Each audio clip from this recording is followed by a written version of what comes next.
μπορείτε να μας πείτε κάποια πράγματα για τον εαυτό σας? Όπως? Την καταγωγή σας, τις σπουδές σας, τις δραστηριότητές σας. Κατάγομαι, γεννήθηκα στη Χρυσόρα Ιωαννίνων. Η Χρυσόρα είχε ένα χωριό μετά την Καλά. Οι γονείς μου αγρότες. Τελειώνοντας το δημοτικό, 2 χρόνια οικοτροφιακή ζωή στην Πογονιανή και γυμνάσιο στην Πογονιανή. Στη συνέχεια στη Βελά, για 6 χρόνια στη Βελά.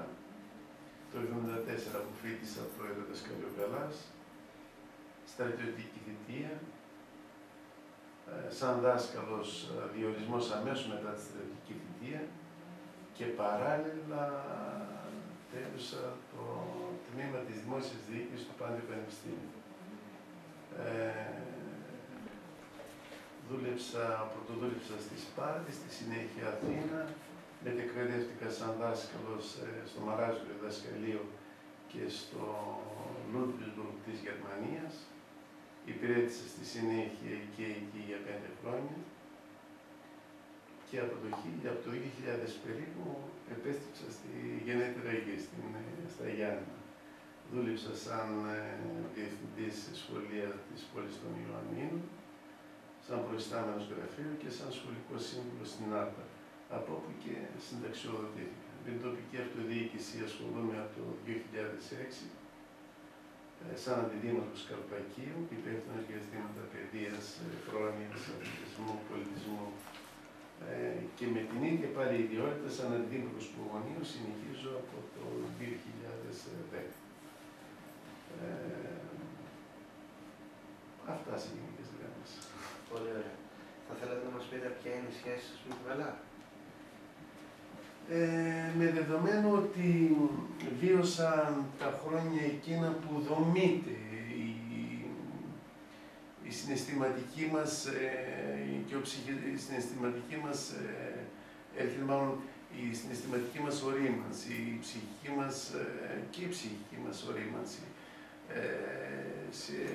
Δεδομένου ότι ήμουν από τα 15 μέχρι τα 20, είναι εκείνη που μας σημάδεψε στη μετέπειτα ζωή μας. Όχι μόνο εμάς δηλαδή, αλλά και όλους τους ανθρώπους. Και αυτή η συγκυρία, αυτή η ανάπτυξη, αυτή η ορίμανση αυτών των χρόνων έχει να κάνει με την ζωή μας στην Βελά. Για μας που προερχόμαστε κυρίως από πολύ φτωχά κοινωνικο-οικονομικά στρώματα, για μας η Βελά ήταν ο μονόδρομος και ήταν πραγματικά πάρα πολύ μεγάλη η προσφορά της. Πάρα πολύ μεγάλη προσφορά της. Πολλοί από εμάς δεν θα μαθαίνουν με γράμματα. Από την άλλη πάλι, για εμάς τους Βελαίτες, πέρα από τα όποια εφόδια μας έδειξε να σταθούμε επαγγελματικά στη ζωή, μας έχει δημιουργήσει πάρα πολύ μεγάλους δεσμούς και όχι μόνο οι ηλικίες που συνευρεθήκαμε σε αυτόν τον χώρο, αλλά και για όλους τους Βελαίτες που έχουν παρόμοια βιώματα.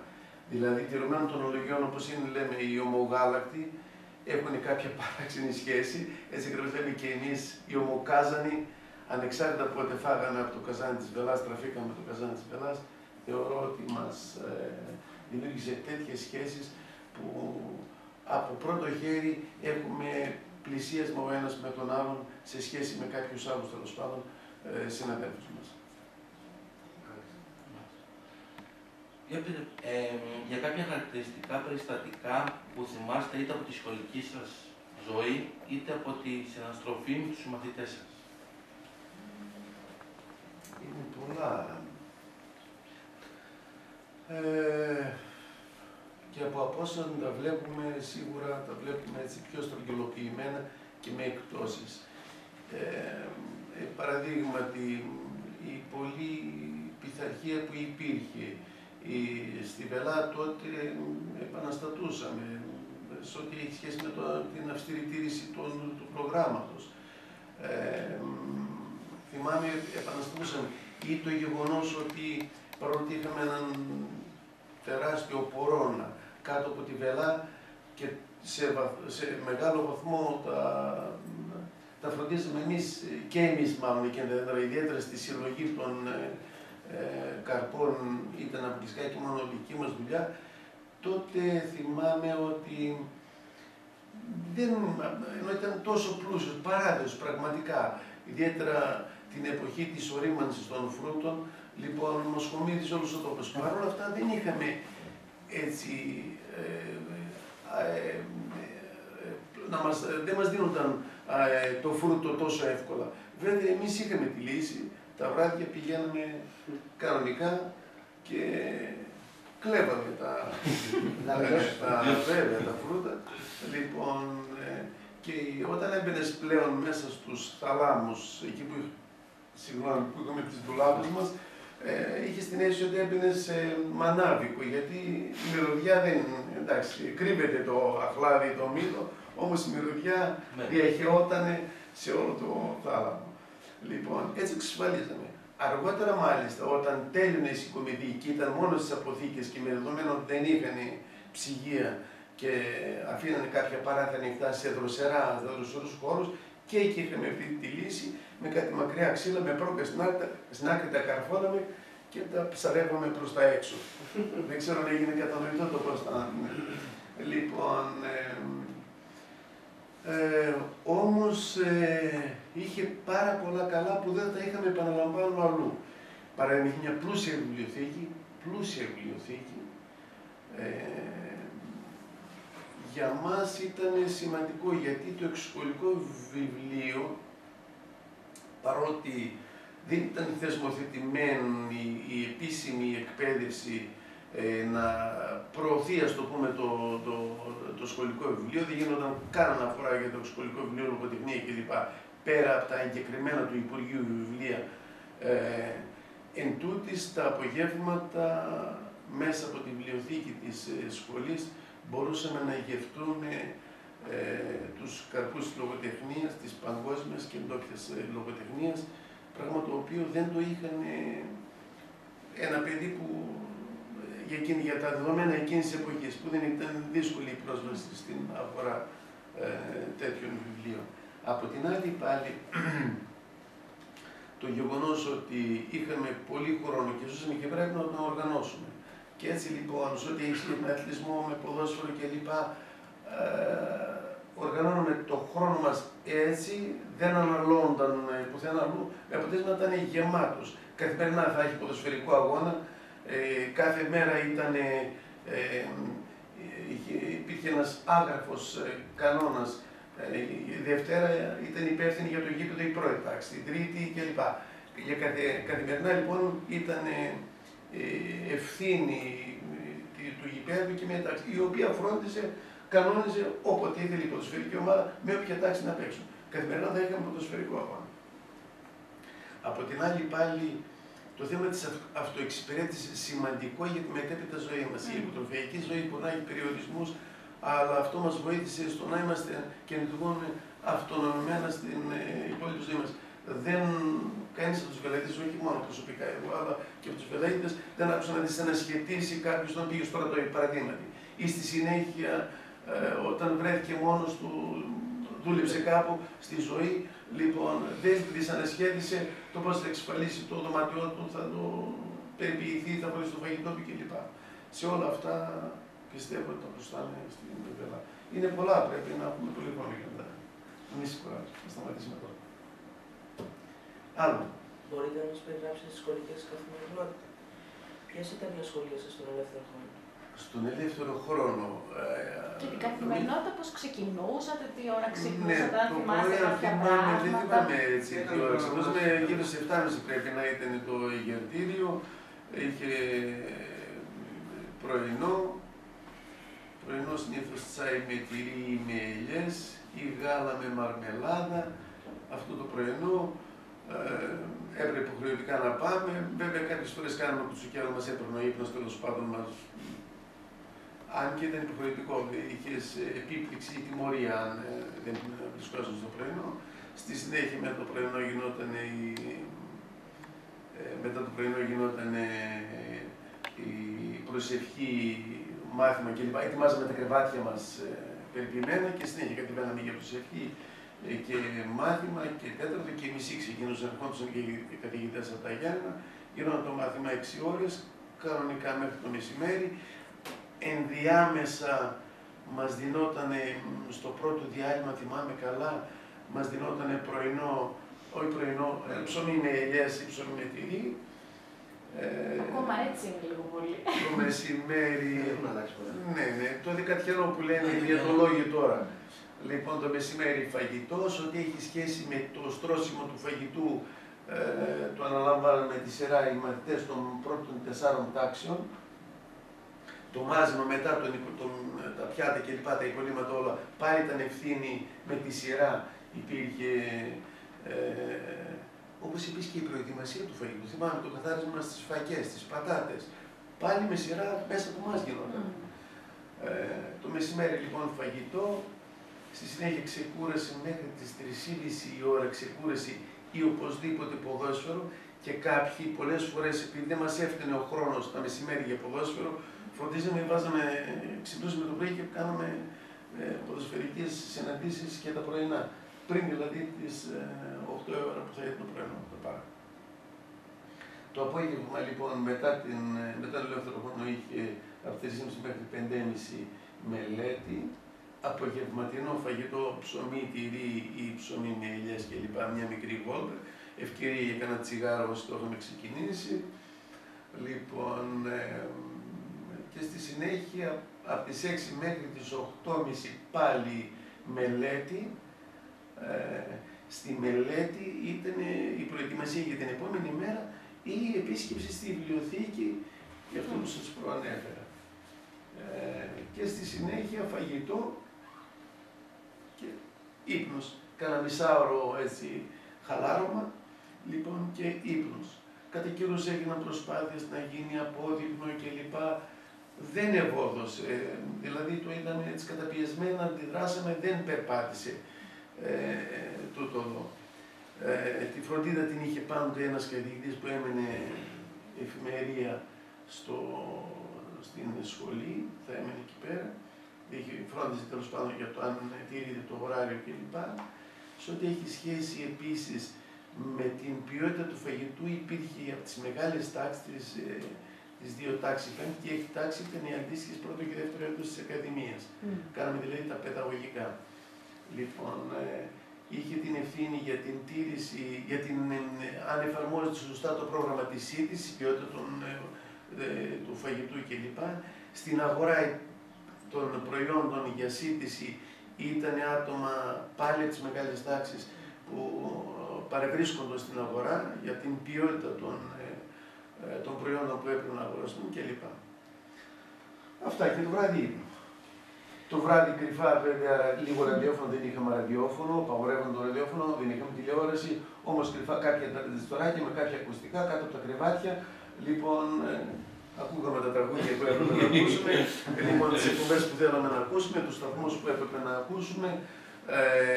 Σε εποχές που έτυχε να ζήσω στην Ελλάδα, τον καιρό που ήταν δικτατορία, όμως όλοι μας είμαστε ενημερωμένοι, το Ετσεβέλε ήταν σε ημερήσια διάταξη, το BBC, Μόσχα, σταθμοί που τους πιάναμε, δεν καταλαμβάνω αυτό με φόβο καρδίας.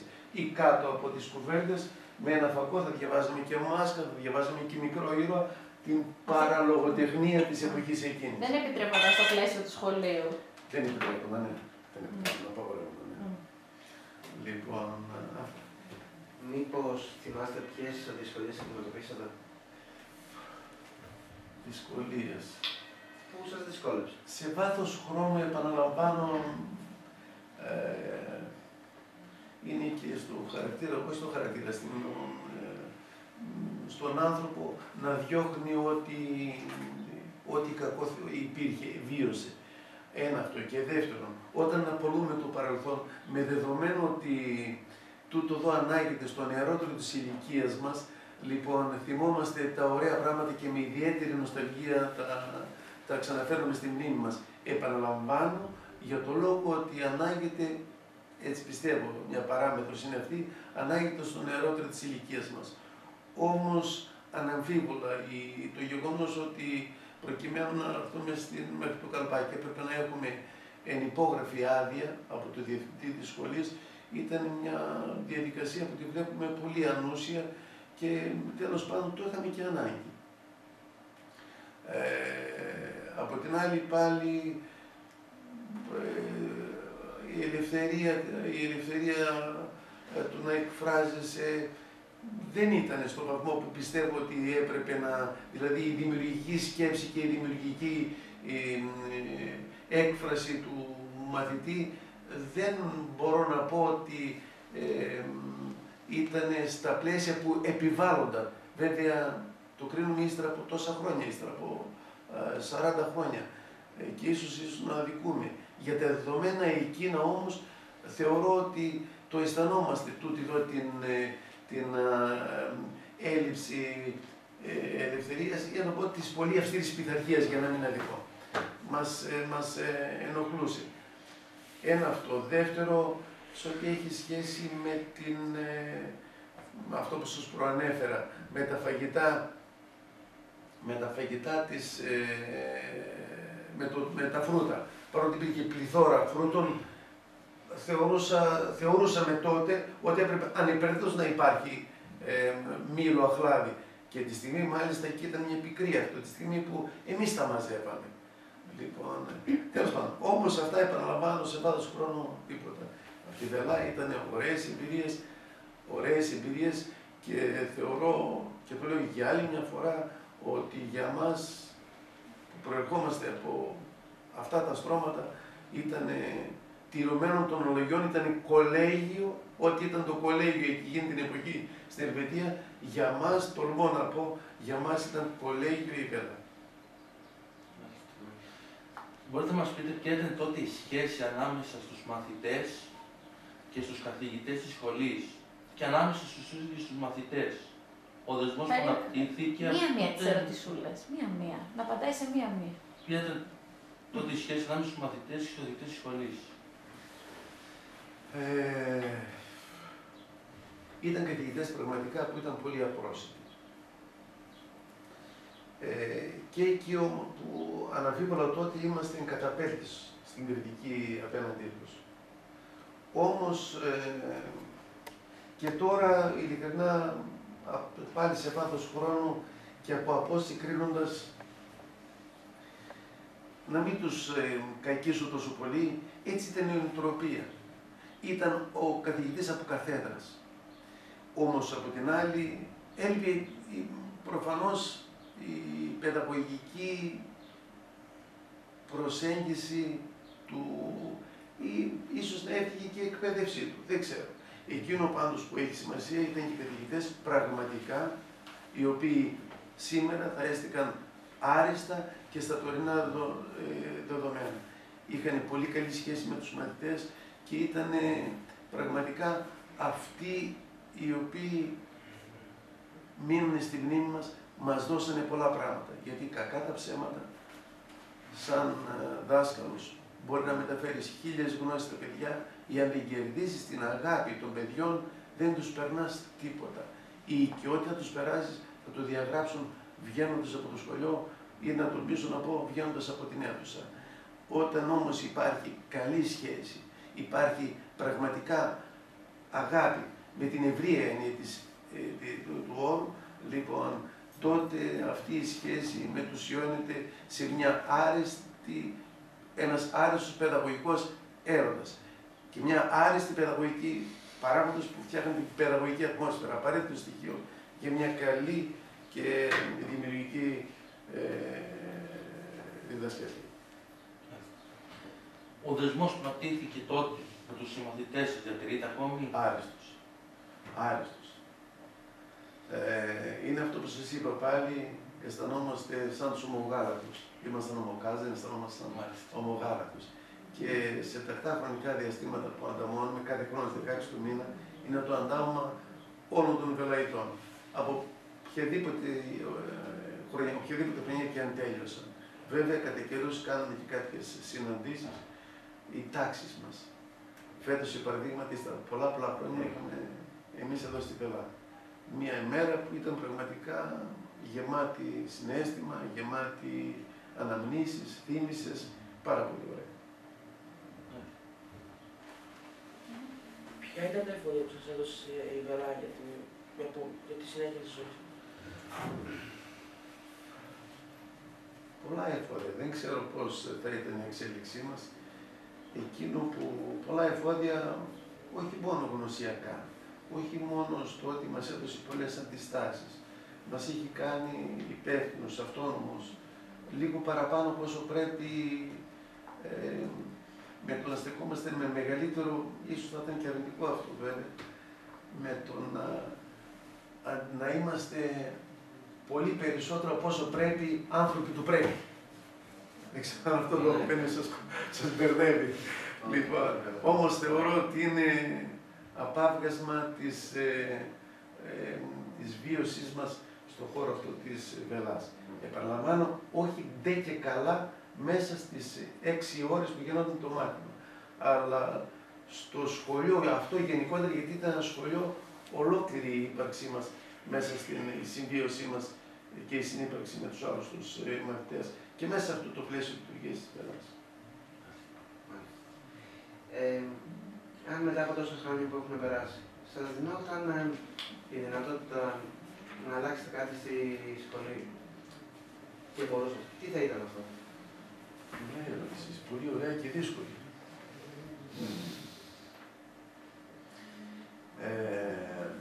Τι θα ήθελα που δεν το βλέπω τώρα εκεί πέρα και που δίνεται η δυνατότητα. Θα ήθελα η Βέλα κάποια πράγματα,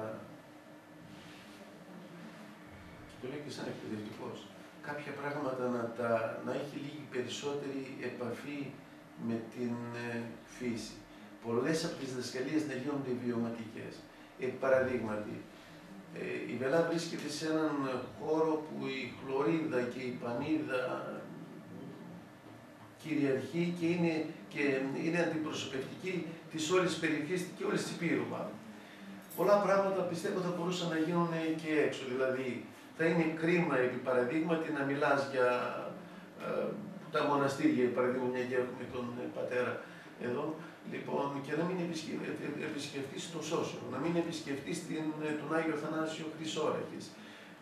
Τέτοιου είδους ευέλικτες διδασκαλίες ή να κάνεις για τα φυτά και να μην έχεις κάτι που το είχαμε εμείς και ήταν πολύ σημαντικό.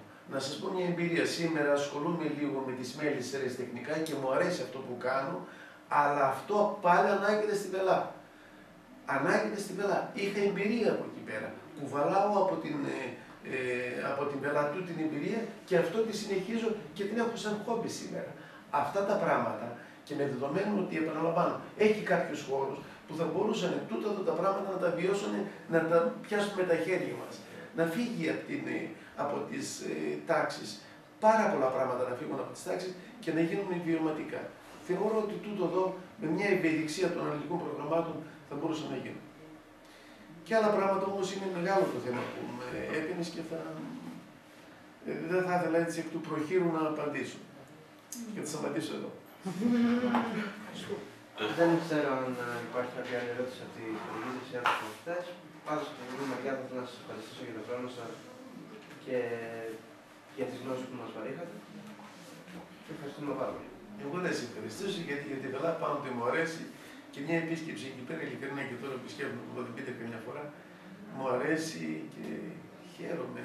Είναι ίσως αυτό που σας είπα στην αρχή, ότι δομείται μέχρι τα 15, μέχρι τα 20 χρόνια, λοιπόν μας ακολουθεί στη ζωή μας. Και είναι σημαντικό.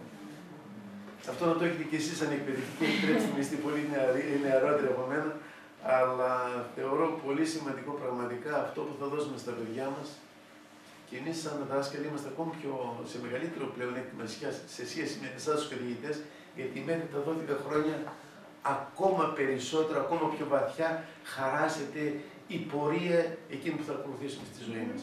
Και είναι σημαντικό. Και με αυτή την έννοια σας θεωρώ,